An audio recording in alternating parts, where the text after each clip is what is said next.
In the headlines, Defense Force soldiers being trained to work and operate using some police powers. QEH staff are getting martial arts training. The Lodge School students urged to take care of their health. And in sports, Wales and Titans advance to the round of 16 in the Prime Minister's Cup. The headline news is brought to you by National Transformation Initiative, shaping the Star Bajan. Broadcasting from our studios in the Pine St. Michael, this is CBC NewsNight, starting now.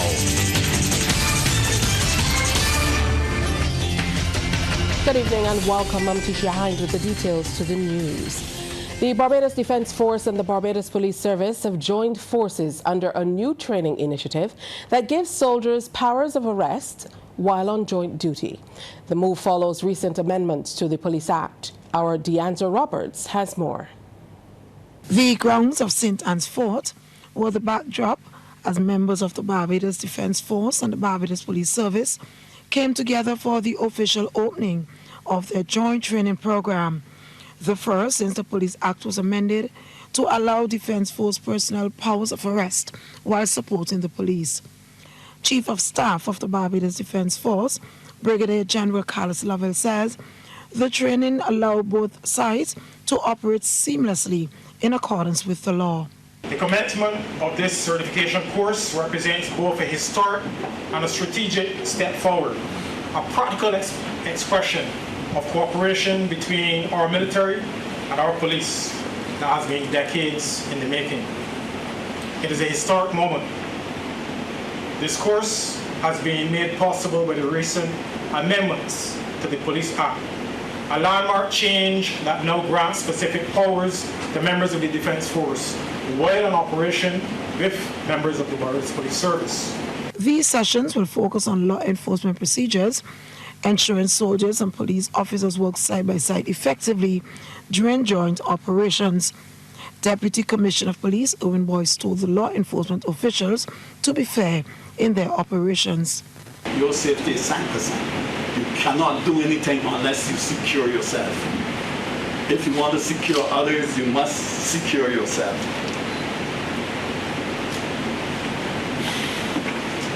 And we recognize too that to perform the duties, we have been granted legal and moral rights to use force, and you are expected to be reasonable in its application.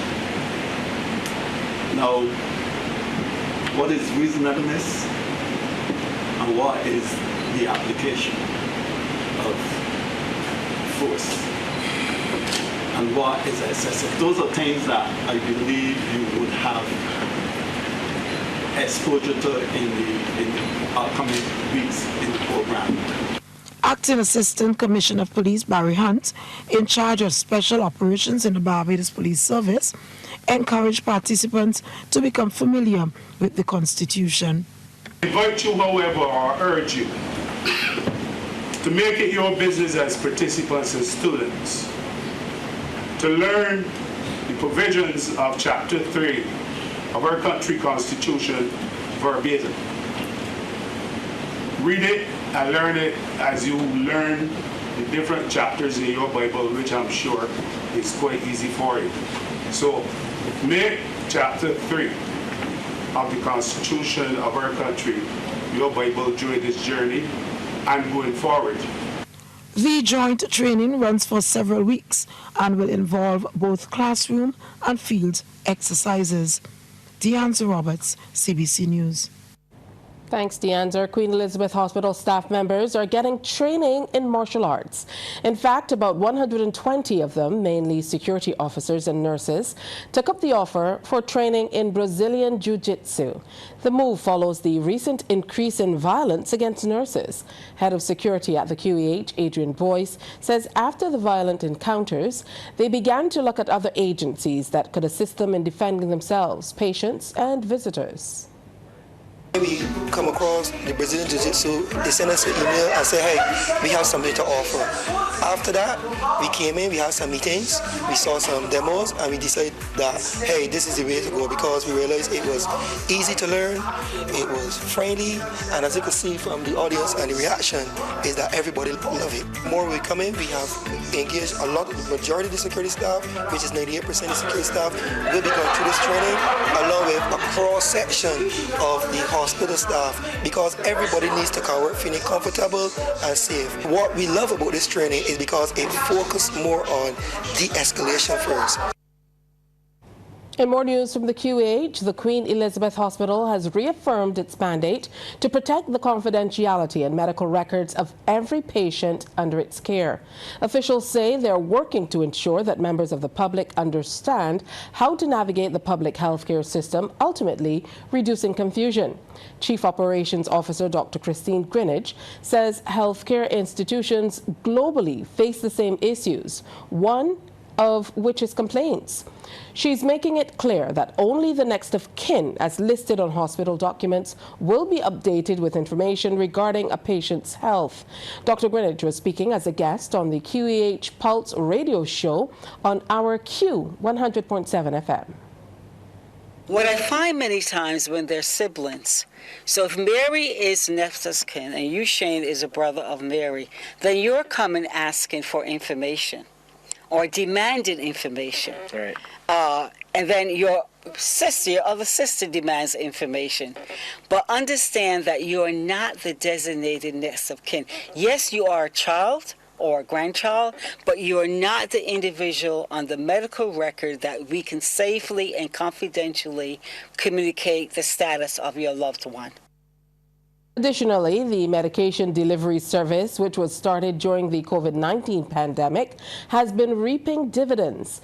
Communications specialist Shane Seeley says in some cases they're delivering more than 100 packages of medication daily. He's reminding the public that they can sign up for delivery at www.qehconnect.com or by calling telephone number 536-4804 for a month's supply of medication. It is really working well in terms of helping declutter the hospital. You know, you come to the hospital because you need to come there. Some of the elderly population love to come there and just, enjoy that time away from home, fraternizing with some of their friends that also come for medication as well. But for the most part, we would prefer that we deliver the medication to you. It helps save you time and can help save you money as well. A call has been made for the reinstatement of hand radios in emergency vehicles in Barbados.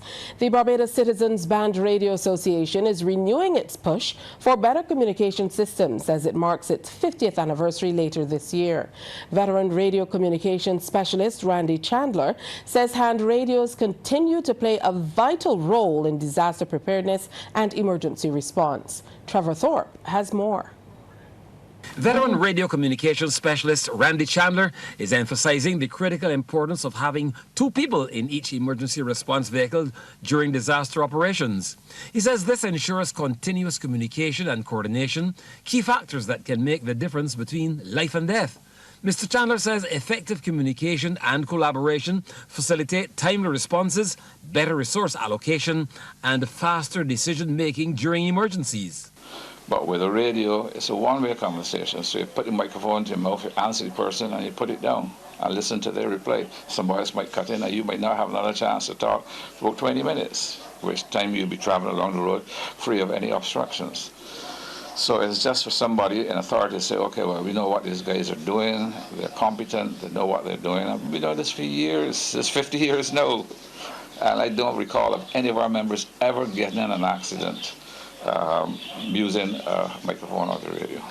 Mr. Chandler says the addition of the new communications vehicle strengthens the Barbados Citizens Band Radio Association's response capabilities. Well, it means that we can provide a service as well to the Department of Emergency Management, which will cover what they have there in case anything happens and there's a power outage or so. A lot of our equipment are battery controlled. We have agencies who donated batteries. We have someone who donated a power bank, and all of those things will continue for us to operate for longer periods of time. And we'll be able to feed information from any part of the island, because we have repeaters set up across the island where we can communicate across the island. He says the organization is looking to attract new members as it moves to improve. We actually into the schools as well. Hilda Scheme was one of the schools, and all those kids up there were brilliant. They're very good. We went to Welch's Primary, and the DM is called and we won another session of it for Welch's Primary. The school in St. Lawrence as well, St. Lawrence Primary I think it is. We'd have to go back up there. So we're broadening our aspects, and look at me, you can see that I'm not 2 years young. So we're trying to bring persons in and start them early in the training, those who really want to get involved, so that we can replenish our stock all the time. Mr. Chandler says continuous training and retraining form the foundation for the association's next 50 years, ensuring members stay updated with new technologies and best practices in radio communications. Trevor Thorpe, CBC News. We definitely have to bring young people along. And speaking of young people coming up, students at the Lodge School are encouraged to look after their health. Students at the Lodge School have been encouraged to stay hydrated and take better care of their health. It comes as the school received a new water station from Hydrate Caribbean this morning, an initiative aimed at promoting wellness and environmental responsibility. Our Deanza Roberts reports. The Lodge School is pouring new life into the way students think about hydration. A new hydration project at the school is aiming to reduce plastic waste while promoting healthy habits among students. That donation of a modern water station has been installed by Hydrate Caribbean. Sheridan Graves, sales coordinator at Newport Water, speaks to the initiative. Today marks phase 2 of the school water station project. We're here at the Lodge School, and this marks the beginning of phase 2, where we have our installation of the water station. 13 other schools are receiving water stations as well. So far we've done 4 others at Frederick Smith. We did Allen School, Darrell Jordan, and Ellerslie, and this marks the beginning of phase 2. This system is a fully bottle-less system. It does not need to be refilled. It does not produce any plastic waste, and it produces chilled, purified water so that the students can stay refreshed during these hot days that we're having. Principal of the school, Stephen Jackman, says this will encourage children to drink more water and at the same time reduce waste. I would suggest to them that they fill their bottles during non-contact periods, during break periods, so that they have water to drink all during the day. During the afternoon, some of these classrooms can get extremely hot, and before they had to run to the canteen to buy water, now they have a ready source of water. One of the sponsors for this is the Church of Jesus Christ of Latter-day Saints. Sister Wendy Beeman says this project aligns perfectly with their mission, caring for the earth and helping young people live responsibly. And this is one of the projects that was chosen because it helps encourage the health of the people here in Barbados, and especially with the secondary school children that need to change their habits, so their children's habits will change. And the church is very happy to be part of this very healthy initiative to lessen the amount of trash from the plastic bottles of people buying water and have free access to cold, filtered water, especially in the schools. Dwight Edgell, manager treasurer at the Barbados Diabetes Foundation, says with the high rate of diabetes in Barbados, teaching healthy hydration early can make a difference for life. The foundation is also a sponsor. We're trying to entice the young Barbadians to move away from the soft drink culture and to appreciate what we have, the best water in the world. And what that does, it gives you a sense of well-being that you can buck the trend that has been set for us by people who didn't really see what our life would be at this stage. When my granny and they all were in their prime and working so hard, it was quite easy to burn the calories of a soft drink. But in today's world where we have a sedentary lifestyle and sedentary jobs and everything else, from the bed to the car to work to home, this is a necessity, which is to change that water, to have that water approach as central in your everyday consumption. The head boy and head girl were the first to fill their bottles, symbolizing a fresh, healthy start for the entire student body. Deanza Roberts, CBC News. Well, new student leaders have been officially installed there at the Lodge School.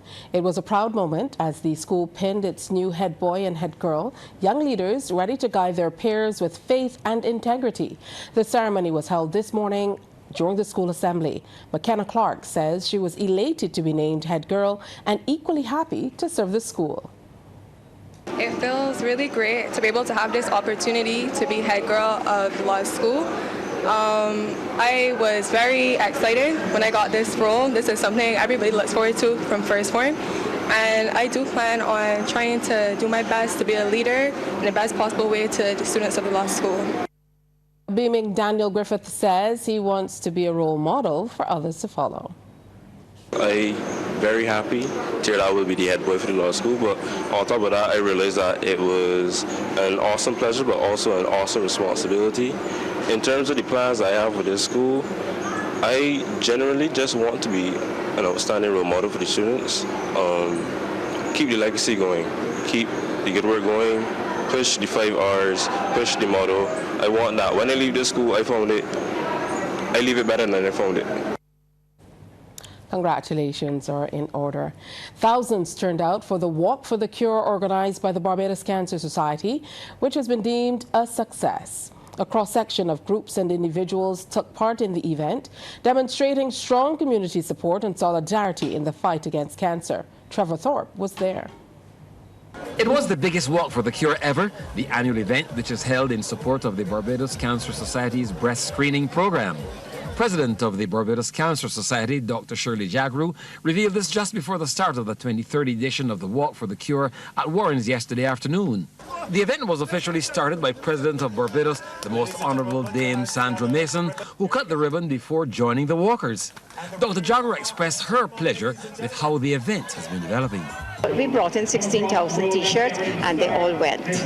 So I anticipate that there were going to be a lot of walkers, and anyhow, even if there wasn't, people bought the T-shirts to support, which means that there's a lot of support from the community, which is what we really wanted. The Cancer Society president said Barbadians are demonstrating a strong sensitivity and awareness about the cause. The confidence that people have had, and ministers and people of government, everybody have had for this particular program, because it's been successful, it's saving lives, and it means therefore that they want to be part of that, you know, because everybody wants to live and you want to have quality life. Caribbean Country Manager at CIBC, Keem Marpolius, said everyone is participating in the Walk for the Cure with a clear purpose, and he highlighted CIBC's efforts in raising funds across the region to support the cause and shared additional details about the initiative. This walk is one of 10 that will be held around this time to raise funds across the Caribbean. So far, we've raised over $5 million across the region. And in Barbados alone, we've raised over $1 million Barbados over the years. I say that again. In Barbados alone, we've raised over $1 million Barbados over the years, which we've handed over to the breast screening program of the Barbados Cancer Society. Thanks to our sponsors for coming on board. This could not have happened without you. And the hard-working team at the bank, including our 2 core walk managers, Shernal and Janine, and their team for all the hard work that they've put in to bring us here today. A cross-section of participants of all ages took part in the walk. Trevor Thorpe, CBC News. Sports Night is brought to you by Power In, Pause is Power, and by Dasani. Live first, Dasani after. Time now for some football action with Anne-Marie Burke. Hey, Anne-Marie. Hi, Tisha. Good evening, and good evening to everyone. We start with, of course, the Prime Minister's Cup, where Whitehall Titans and Weymouth Wales booked their place in the round of 16 after registering victories last night at Orange Hill in St. James. The Titans narrowly defeated Parishland, while Wales brushed aside Deacons. CBC's Anmar Goodrich Boyce reports. Tonight's highlights from the Prime Minister's Cup are coming to you with the compliments of Power In, Pause is Power, and Dasani. Live first, Dasani after. We pick up the action deep into the second half. Whitehall Titans in the orange tops taking on Parishland. 83 minutes and counting on the clock. Shot from distance here, not too far away. This was a game where both teams squandered a few goal-scoring opportunities and the keepers came to the rescue. Nice movement from Parishland's captain, Jamal Watson-Cummins, and the cutback is better, but the finish is straight at the keeper. The 90 minutes were up and it was into stoppage time where this game was heading for a stalemate with the fat lady warming up her vocal cords. But there was late drama. Alexander Pitcher sang the lullaby for Whitehall to Parishland, producing the winner in time added on as Whitehall snatched a late win to secure their round of 16 spot. Final score, Whitehall 1, Parishland 0. Second encounter on the night, a must-win for Deacons in the fluorescent green against Weymouth Wales. 13 minutes on the board and Wales opened the scoring. Elijah Downey from distance passed the keeper in a hurry.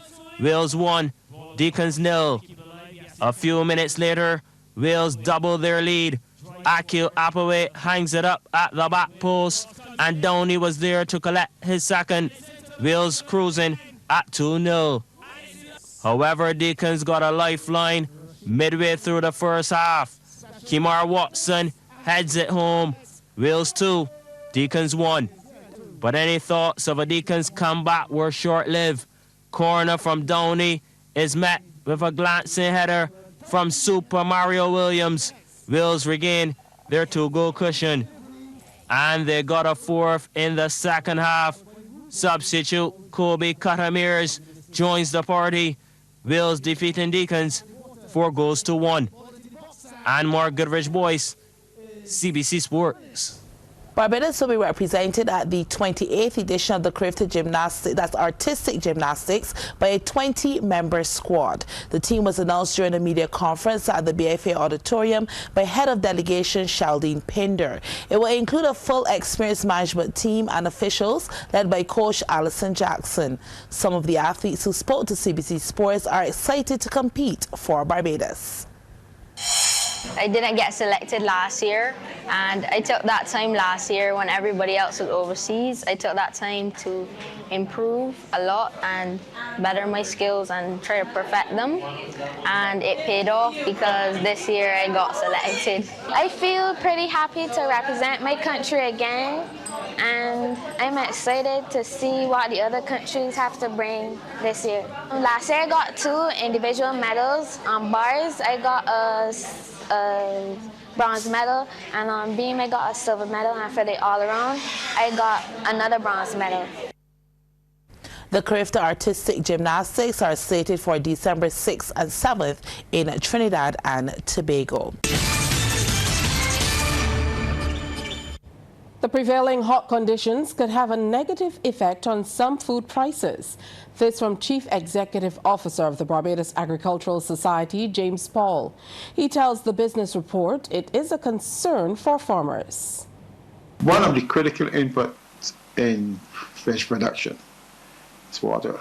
And if they're using more water, you could find that way. The other thing is too that, for instance, if the quantities of commodities that are coming out are not what they should be, you would also find it that way too. But the agriculturalist says there's no need to panic at this stage. I don't think there's any need to panic. Farmers are accustomed, we talk about climate change a lot. Farmers are accustomed in terms of dealing with the whole issue of heat. They know what they need to do.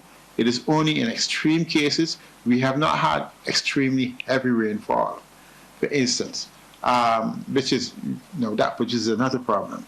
But, I understand there's some systems on the way coming across this week, but we watch and see what happens there. Let's hope that, that farmers continue to be responsible and do what they have to do. Antigua's Prime Minister Gaston Brown has confirmed that the government has acquired a majority stake in Blue Ocean, the company involved in critical dredging projects at the Deepwater Harbour and Crabs Harbour. He says his administration had made a significant cash injection into Blue Ocean Company, making it the new majority owner of the dredging company. The government now has approximately 75% in Blue Ocean.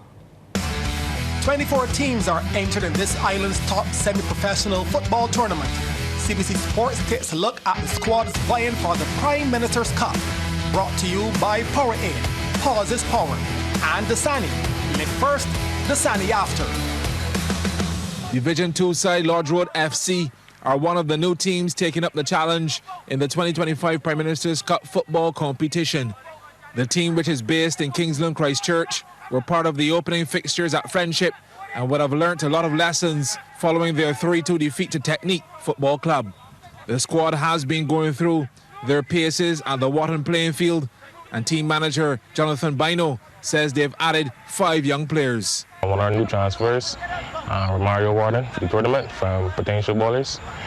His first game for us and the first game against Technique. He scored 2 goals in our 3-2 defeat.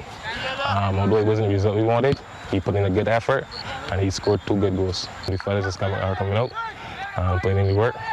We have been training 3 days a week, Tuesdays, Thursdays and Sundays, and I like the overall vibe. The players, they're feeling good. The injuries are minimum. And the guys, the spirit in the team is just good, man. We're just looking forward for the next game. We're hoping to play a balanced football. Yes, at times we like to play a lot of attacking football, try to get the early goal and keep attacking. But we also like to defend as well, to hold a good shape and to fight up some hard battles. Lodge Road are in Group E alongside Bagatelle, Technique and UWI Blackbirds. I believe our chances are very good, very high. Although we lost our first game, the spirit is still there. The guys are still ready to go. I believe we can take 3 points from the next game and hopefully 3 points from away as well. Captain Danielson Hart says the team is going in confidence. After the first game, I think our minds were not in the right place for the game. I feel like after getting past the first game and suffering a defeat, the players now would have honed into their skills now and try to focus more to get the right results for the games coming up. Currently in the team, I play wherever I'm needed, as the captain is never here nor there for me. I just want to support the team and give my all in any position. But right now I'm playing right back, which is quite important because the defense is usually the ones that have to stop the goals, and that's how you win tournaments, not just the games but tournaments. So I would say my position is important, and as long as I'm fit, it's the coach's decision, but I would like to be a part of every game, yes.